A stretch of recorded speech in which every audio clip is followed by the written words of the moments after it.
ये कहानी एक ऐसी एआई रोबोट की है जिसे एक लड़की से प्यार हो जाता है। उस लड़की का प्यार पाने के लिए वह किस हद तक चला जाता है, यह जानने के लिए आज की इस कहानी को शुरू करते हैं। कहानी की शुरुआत होती है एक कपल से। वाइफ का नाम एबी था। दोनों एबी की कंपनी की तरफ से दिए गए नए घर में शिफ्ट हो रहे थे। यह घर आलीशान था और दोनों इसे देखकर बहुत खुश थे। अगले दिन एबी अपनी कंपनी में काम करने चली जाती है। वह एक रोबोटिक कंपनी में काम करती थी। एबी का बॉस उसे शाम को होने वाली पार्टी में अपने हस्बैंड के साथ आने का निमंत्रण देता है। शाम को जब वे पार्टी में गए तो देखते हैं कि बॉस के घर के सारे सर्वर्स एआई रोबोट्स हैं। वे बिल्कुल इंसानों की तरह दिखते थे और हर काम इंसानों की तरह ही करते थे। उनका व्यवहार भी इंसानों जैसा ही था और पहली नजर में कोई नहीं कह सकता था कि वे रोबोट्स हैं। पार्टी में सभी लोग खूब आनंद लेते हैं। एबी का बॉस उसके काम की तारीफ करता है और खुश होकर उसे एक एआई रोबोट गिफ्ट करता है। जब दोनों पति पत्नी घर जाकर बॉक्स खोलते हैं तो उसमें से टीम नाम का एक एआई रोबोट निकलता है। एबी का हस्बैंड जैसे ही उसे छूता है, रोबोट एक्टिवेट हो जाता है और काम करने के लिए पूरी तरह तैयार हो जाता है।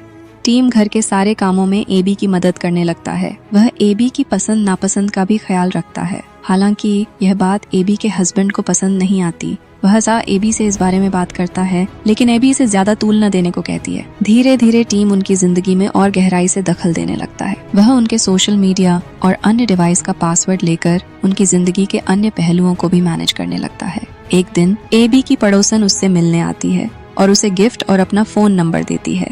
दूसरी ओर एबी का बॉस उसे एक खराब रोबोटिक हाथ देता है जिसे सही करना था। शाम को जब एबी वापस घर आई तो उसने अपने हस्बैंड को अपनी पड़ोसन के साथ देखा। इससे एबी को बुरा लगा। अपने हस्बैंड से बात करने पर उसने सफाई दी कि पड़ोसन केवल फूल देने आई थी। इस दौरान टीम एबी की पसंद का ख्याल रखते हुए अपने लुक्स को बदलकर एबी की पसंद के लड़कों जैसा बना लेता है।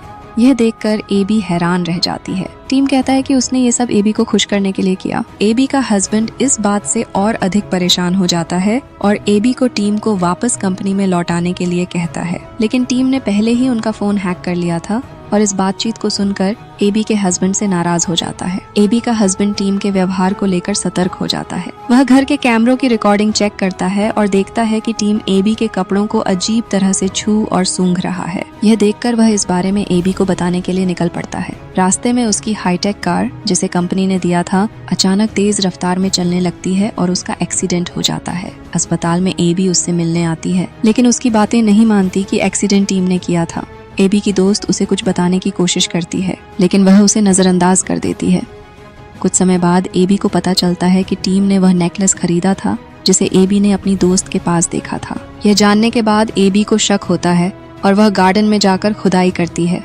वहां उसे अपने हस्बैंड की लाश मिलती है। टीम एबी से कहता है कि उसने यह सब उसके और अपने लिए किया क्योंकि वह उससे प्यार करता है।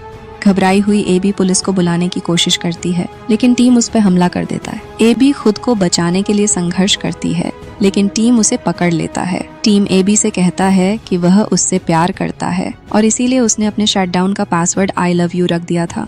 एबी यह सुनकर आई लव यू टू कहती है, जिससे टीम शटडाउन हो जाता है। एबी को एहसास होता है कि वह एक रोबोट की बातों में आकर अपनी जिंदगी बर्बाद कर चुकी है। वह फैसला करती है कि अब वह कभी भी रोबोट नहीं रखेगी। इसी के साथ कहानी समाप्त होती है।